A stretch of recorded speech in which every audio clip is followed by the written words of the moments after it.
ഏഴോടേഴല്ലോ ചൊവ്വ നാളല്ലോ ചൊവ്വ കൊണ്ടമ്മ പുലമ്പിക്കും നാളല്ലോ രാജാ കുടയല്ലോ പവിഴ കുടയല്ലോ കുടയമ്മ പിടിപ്പിക്കും നാളല്ലോ.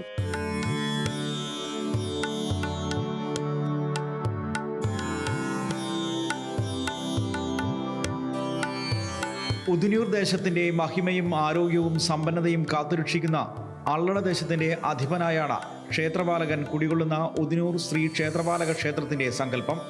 ഉദിനൂരിന്റെ സാമൂഹ്യ സാംസ്കാരിക കാർഷിക മേഖലയിൽ നിർണായക സാന്നിധ്യമായിരുന്നു ക്ഷേത്രപാലക ക്ഷേത്രവും ആചാരങ്ങളും. ഉദിനൂർ ശ്രീ ക്ഷേത്രപാലക ക്ഷേത്രം എന്തർത്ഥത്തിലും ഒരു മഹനീയ സങ്കേതം തന്നെയാണ്, ഒരു ആരാധനാലയം തന്നെയാണ്. വടക്കേ മലബാറിൽ അതിപുരാതനമായ ക്ഷേത്രങ്ങളിൽ ഏറ്റവും മുന്നിൽ നിൽക്കുന്ന ഒന്നാണ് നമ്മുടെ ഈ മഹാക്ഷേത്രം.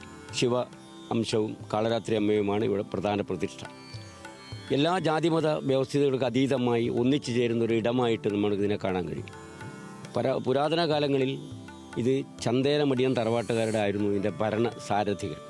അതിൽ നിന്ന് മാറി മലബാർ ദേവസ്വം ബോർഡ് ഏറ്റെടുത്തു. ഇപ്പം നാട്ടുകാരാണ് ഇത് ഭംഗിയായി കൈകാര്യം ചെയ്തത്.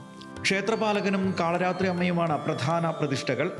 ക്ഷേത്രത്തിലെ ഏറ്റുമാളത്തിൽ ക്ഷേത്രപാലകൻ ഈശ്വരനും പള്ളിയറയിൽ മാതാവ് കാളരാത്രി അമ്മയും കുടികൊള്ളുന്നു.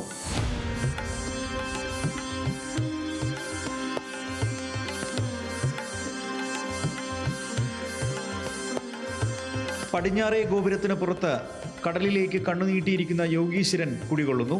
സമീപത്തായി അള്ളട സ്വരൂപത്തിലെ കോവിലകം പഴമയിലും പ്രൗഢി മങ്ങാതെ നിലകൊള്ളുന്നു.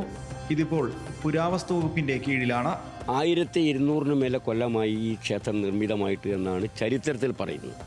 ആ ക്ഷേത്രത്തിൻ്റെ കാലമെന്ന് പറയുന്നത് ക്ഷേത്രപാലകൻ അല്ലോഹൻ എന്ന് പറയുന്ന അസുരനെ കൊന്നതും അതാണ് അള്ളടം നാട് എന്ന് പറയുന്നത്. അള്ളടം മുക്കാതമാണ് ഈ നാടിൻ്റെ ശരിക്കും പേര്. അള്ളടം മുക്കാത നാട് ഭരിക്കുന്ന തമ്പുരാൻ എന്നാണ് ചരിത്ര രേഖകളിൽ പറയുന്നത്. മുമ്പ് കാലങ്ങളിൽ ഇവിടെ ഒരു നാടിൻ്റെ സകല സമ്പ്രദായങ്ങളെയും വിധി കൽപ്പിക്കപ്പെടുന്ന നാട് ഉദിനൂര ഈ ക്ഷേത്രത്തിനാണ്. അത് നിങ്ങൾക്ക് അതിൻ്റെ തൊട്ട് പടിഞ്ഞാറ് ഭാഗം കാണാൻ കഴിയും ക്ഷേത്ര കൊട്ടാരം എന്നുള്ളത്.